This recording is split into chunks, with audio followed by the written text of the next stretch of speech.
Welcome to how I make sourdough. So this is my giant, it's a pickle jar, my sourdough. I'm going to feed it.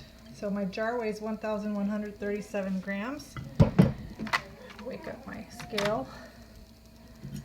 So if I put my jar on there, it weighs 1,527. So if I subtract, that's about 390. So now my goal, 388 to 390. We're going to zero that out. We're going to add in close to 388 to 390 water. Let's see if we can get that pretty close. 384. So that's how much flour we're going to put in. Here's zero that again.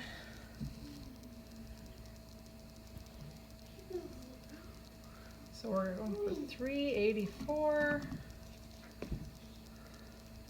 This is just unbleached, all-purpose flour. I buy it at Winco. So we're getting close. 368. 395. It's a little over, that's okay. So then I stir it with my big spatula, and I wipe down the sides as best I can, make sure it's all mixed in.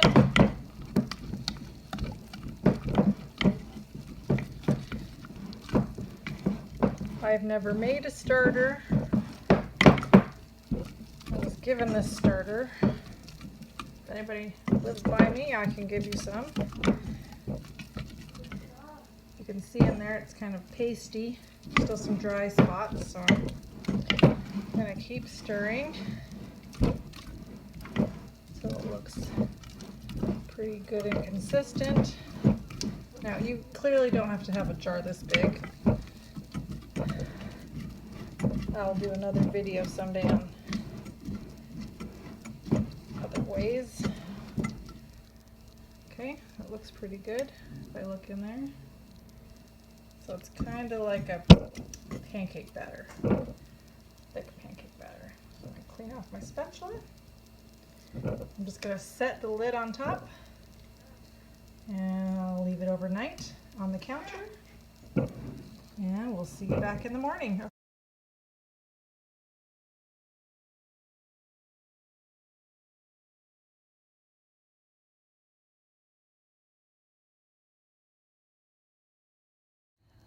So I have 2,000 grams of bread flour this time in my mixing bowl, and then I've weighed out 1,400 grams of water. So we're going to put that in with the flour,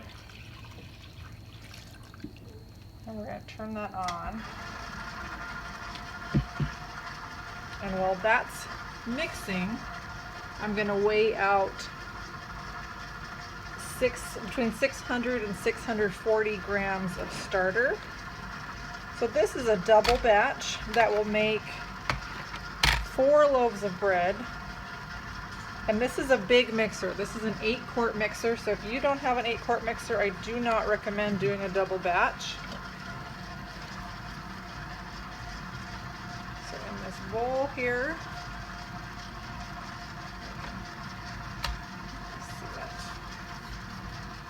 dumping this in.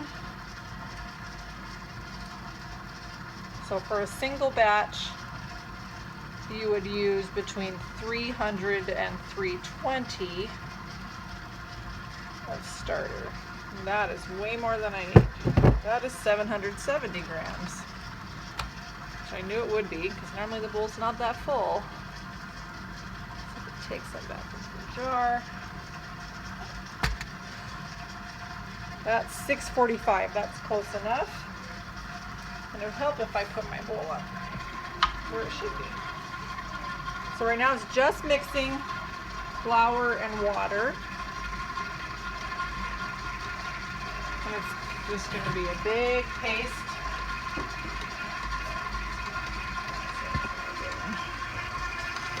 That's inside the mixer. So I'm going to mix that for a little bit and I will be right back. Alright, so this has been mixing for a while. The flour and water are pretty much well combined.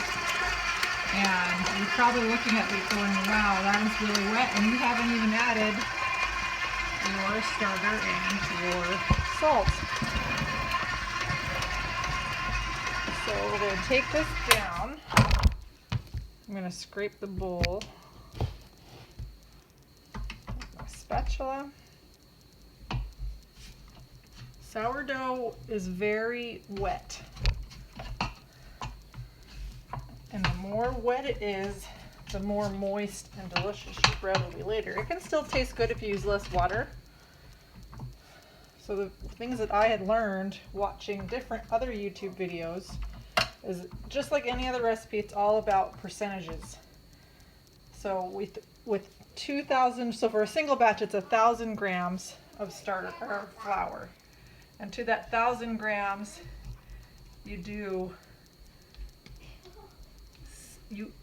ideally you'd actually want to go up to about 80% moisture, which would be 800 grams of water to your 1,000 grams of flour. I have not gotten that moist yet. I'm up to 70%, so this is 700 grams of water per 1,000 grams of flour. Okay, so then this is salt. You want to use 15 to 20 grams of salt per batch. So that's 40 grams of salt right there. Lift up the lid and mix it again. So this is going to mix for a while until the starter and the other flour and water mixture are all combined. So we'll mix it for probably 5 to 6 minutes. And then I'll show you what it looks like after that. I'll scrape the bowl down every minute or two. So here we go. It's very well combined. So we're going to turn it off. We'll drop the bowl down and we're going to use our spatula to scrape down the hook.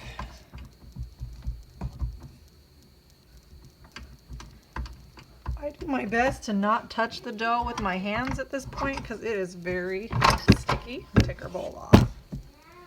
We're going to move the mixer.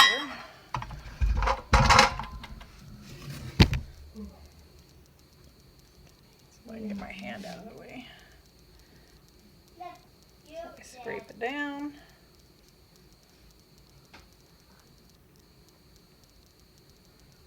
Like ultra sticky at this point. Then I have a ginormous bowl. It's probably 16 quarts. 16-quart bowl. Giant bowl. Super huge. So we're going to scrape all of this dough. And apparently it's a little bit dry on the bottom. I do not like when that happens. Alright, so I'll show you.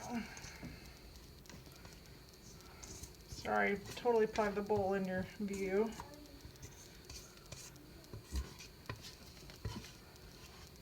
That means my hook is too high. I need to lower my hook next time.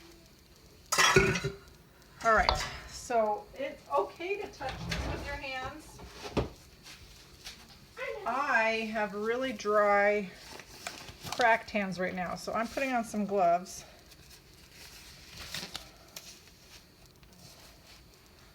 And I'm going to turn the water on. Because having wet hands helps it not stick as bad.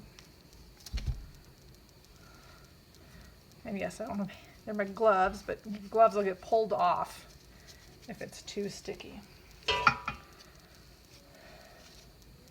So in a perfect world, this wouldn't be all dry right here. You can see the dryness. I get my hands a little bit wet so I can grab the edges. And I'm just gonna turn and fold this dry flour in.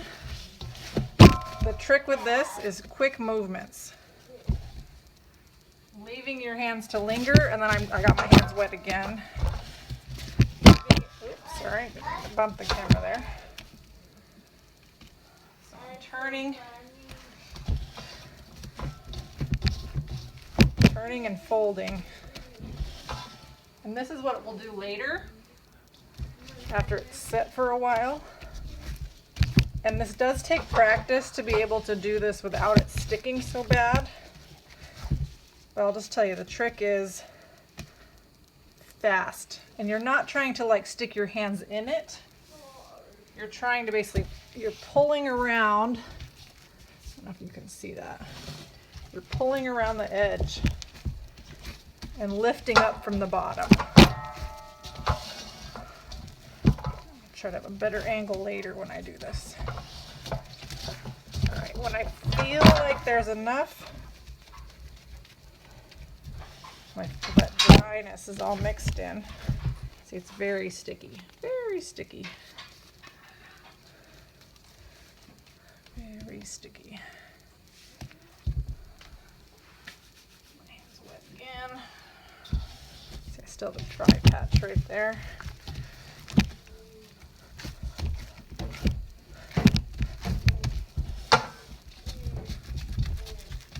So I'm just scraping down from the top on the edge. Get my hand wet. Go under, kind of lift and fold it over itself.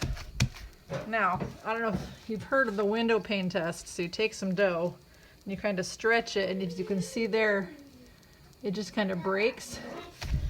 That means the gluten hasn't been developed yet. So with traditional bread, you develop gluten by just kneading it. So I could sit here and knead this for an hour, and that would do some gluten development, but the best thing for sourdough is just time. So that looks pretty well moistened. So we're going to come back every 30 to 60 minutes. And we're going to do what's called a stretch and fold. So there's my big bowl of dough, very moist. And it's just going to sit here on the counter. I'm going to cover it with plastic. And I'll see you back in a little bit. So it's been about an hour. I have my water running. I have my gloves on because of my skin. So I've got my wet hands. I kind of scoop around the outside here. Kind of makes a lip. With my hands, I do some quick motions. Pull up, fold it over. Turn the bowl 90 degrees. Do it again. Scoop. Reach under, pull up, fold over. Turn 90 degrees. Hands wet. Do my scooping around the edge. Stretch, fold. Hands wet. Stretch, fold, tuck it all in. There you go, you can see that. Gloves off, cover back up. Another 30 to 60 minutes, I do it over again. All right, it's been another hour. There we go, wet my hands. Take in the edges. Fast and quick motion, stretch and fold. Turn 90 degrees, wet hands. Stretch and fold. Wet your hands. Wipe down the edges. Stretch and fold. Wet your hands. One more side. Stretch and fold. So it's been about 40 minutes, but I know that I will be busy for the next little bit because my baby woke up. So wet hands, scoop, stretch, and as you do this, the more you do this, you'll feel the dough begin to change. So stretch, fold, stretch and fold. One more.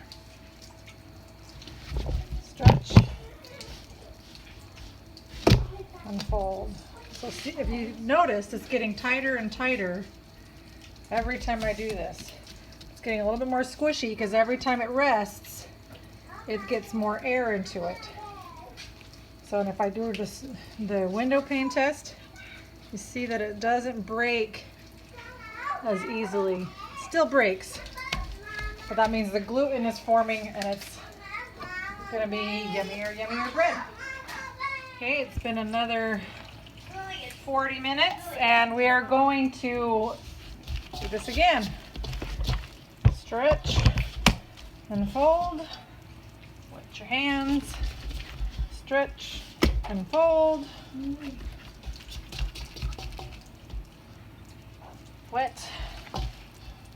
Stretch and fold.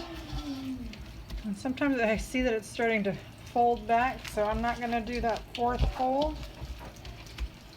I can feel it's getting more smushy. It's almost ready. Alrighty, we got another stretch and fold. Stretch and fold. And stretch and fold. We're just going to do 3. And as you can see, it's starting to have really good, strong gluten. You can even see that. Still breaks, but much better than the beginning. Alrighty.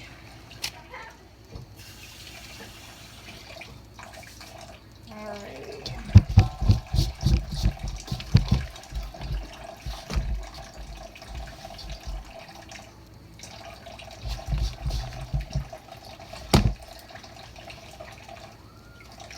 Getting there. Very floofy.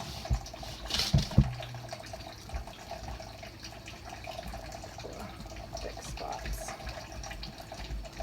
Alrighty. Alright, this should be the last stretch and pull before I do shaping.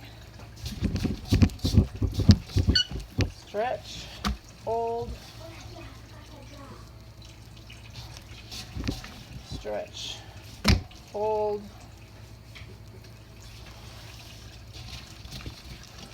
stretch, fold. Okay. Stretch and fold. It's getting all fluffy. You notice it doesn't get as flat as it did when I first made it. Okay, the time has come for shaping. So I have these 2 bowls.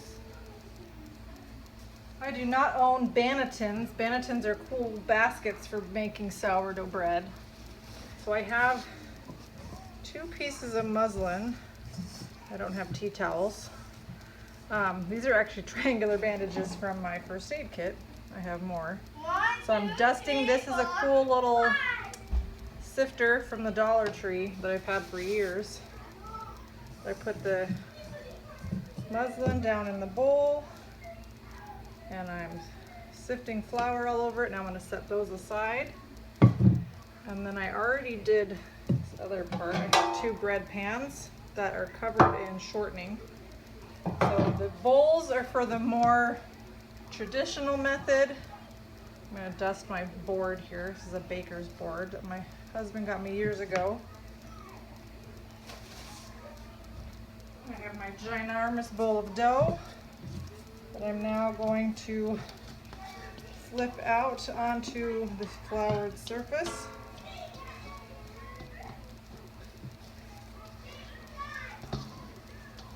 And I forgot to grab my bench scraper. I will go grab that. If you don't have a bench scraper, spatula should work.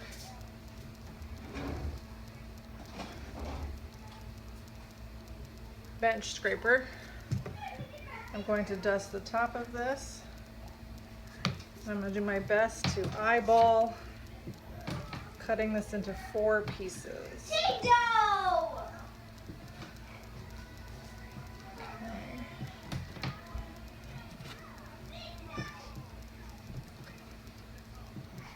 Alright, so the bowls with the muslin are for artisan loaves, the more traditional, this is when a bench scraper is good. I'm going to put the two of them back in the bowl. Oh no! And the other, okay, scrape this. So these ones I'm going to make into loaves first. Nice floured. So I've seen different ways of doing this. I want kind of a triangle shape, the sticky side. So you push the point down and you kind of tuck that in. Then you go like this. It's kind of like a braid. So then I'm going to roll that in and kind of make that tight. Roll those edges in, then roll it up. And I've had lots of practice. This will take practice.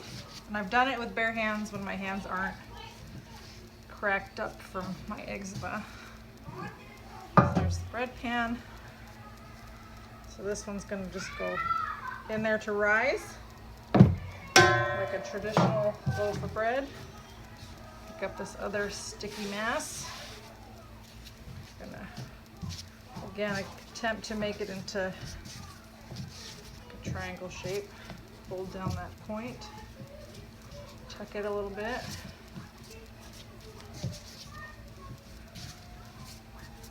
Roll it up.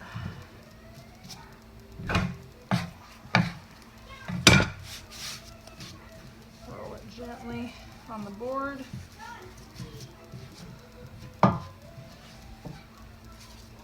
Into the bread pan. These are going to rise until they look like a normal bread loaf, you know, just a little bit above, or even just at the top, because it'll rise a little bit in the oven. And then now I'm going to grab one of these. Oops, I'm going to flour this just a touch more. Grab one of my other pieces. It's very sticky when you hit the middle and not the floured part. Just be patient if it gets stuck to you, and take the time to gently rub it off, because that patience is the key. This is not for impatient people, or maybe it is for impatient people to learn patience. So same thing, tuck that top corner in, edges, kind of tuck it. This is very sticky. Not do that one right. See, even with practice, nothing's perfect.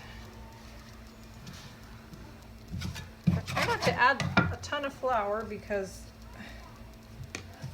you want a moist bread. We talked about that in the beginning.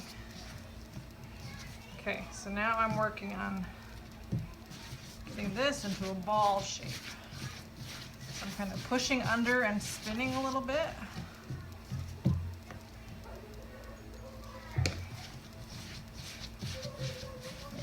Mess, of course. Okay, so I'm spinning it and making it into a nice ball. Now, and then into the bowl, this is the top of your bread. So you want to put this upside down into there. Upside down, add more flour, then close up these. Now this one I put in the fridge because scoring cold bread is way easier than scoring warm bread. I don't always score my loaves in the bread pans. All right, tuck the top. There's a guy on YouTube I watched do this, and he does a much better job.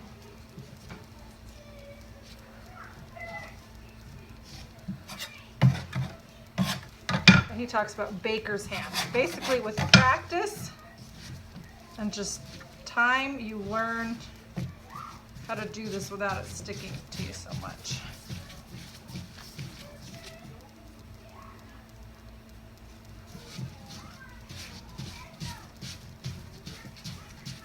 So just turning and pushing under. Push under and turn at the same time. Okay. And once again, upside down into there. flour that bottom so it doesn't stick so much.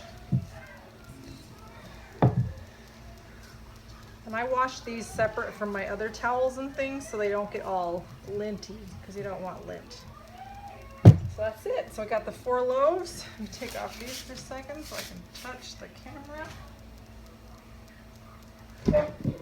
So there we go, our 2 bowls, 2 pans. I'll show you in a bit. So here's the 1 loaf. I'm going to very slowly peel back the plastic wrap because it's very, very sticky. And yes, it's bedtime, and you probably hear my baby crying. She's almost ready for bed.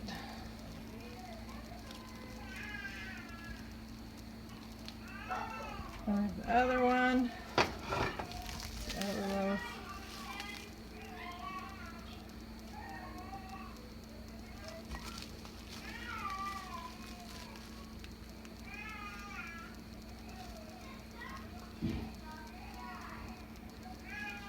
This is in their oven, so these will go in the oven the oven's at 400 degrees. All right, so I have my 2 bread pans go in. I have a tray on the bottom rack. I have a bowl of ice.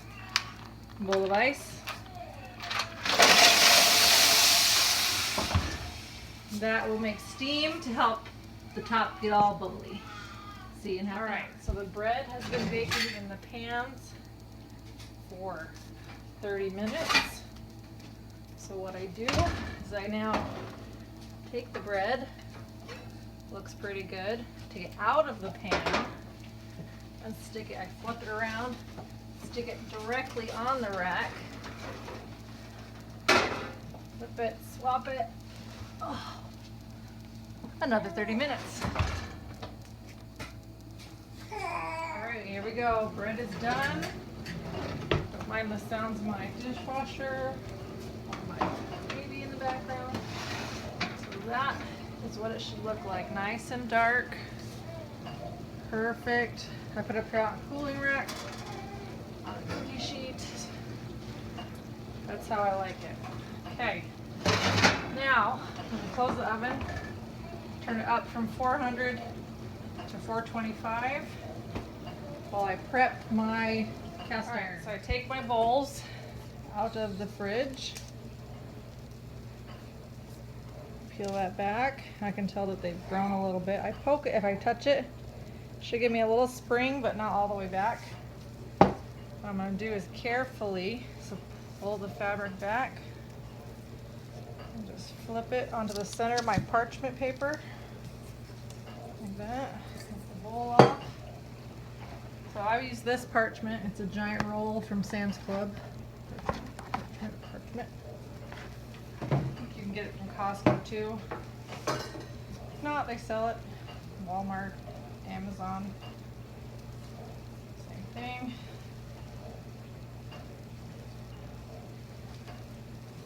Over into the center, like so. Now I do my best to carefully peel back the cloth.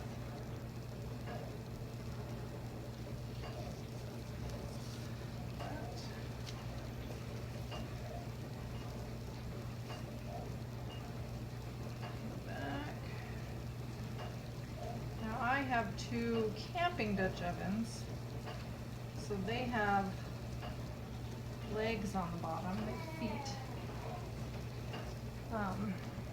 Talk about that in a second. So I'm going to take my knife, it's just a fillet knife, and I do an X, and I go both directions.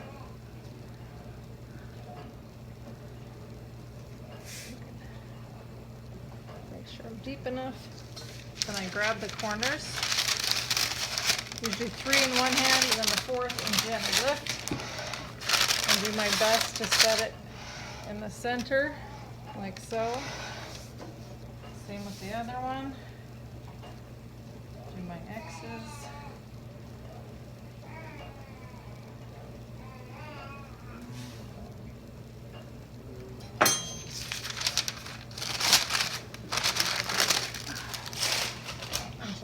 Dutch oven like so.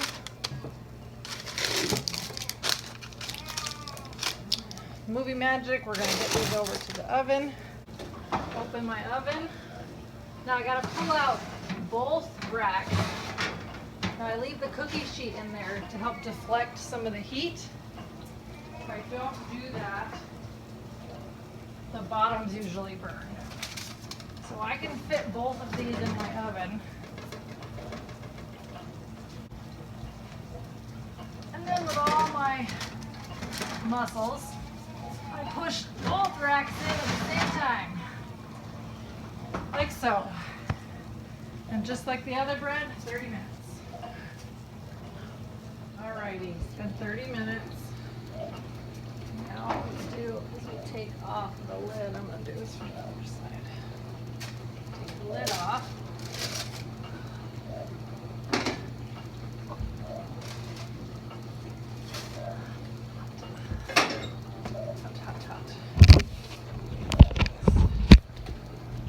It's a little hard to see. I don't have an oven light.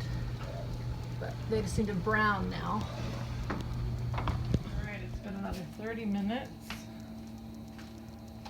Time to check on the bread.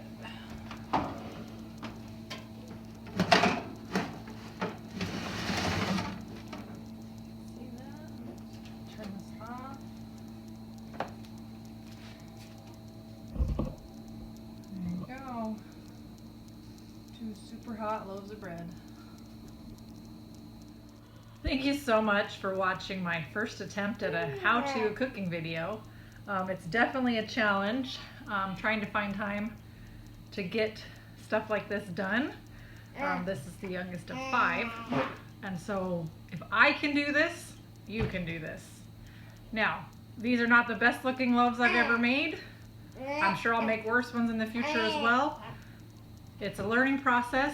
I figured this out through lots of trial and error. So please don't give up after your first try. And if you ever have questions, just send them my way. I'll try my best to help you. I learned a lot off of YouTube videos. And so don't just watch this one. Watch other ones as well, other people's. And it will help you learn. And it's very flexible. I don't always do the fold, stretch and fold every 30 to 60 minutes. I left it for 2 to 3 hours because I needed to run errands, and it still turns out. So sourdough is pretty flexible. It's a lot more flexible than yeast dough, which is really nice. So hopefully you'll give it a try and just see how delicious homemade sourdough can be. There's only 3 ingredients. Starter is made of flour and water, and then you add more flour and water and salt, and then you're done. You have sourdough. I've never actually made my own sourdough. Hi, sweetheart. Come here. Look, I'm making a video. You're in my video now. Where was I? Oh, so sourdough starter. Go check out other videos. People will tell you how to do that. I was given my sourdough starter. I'm grateful for my friends who gave it to me. Anyway, have a great day.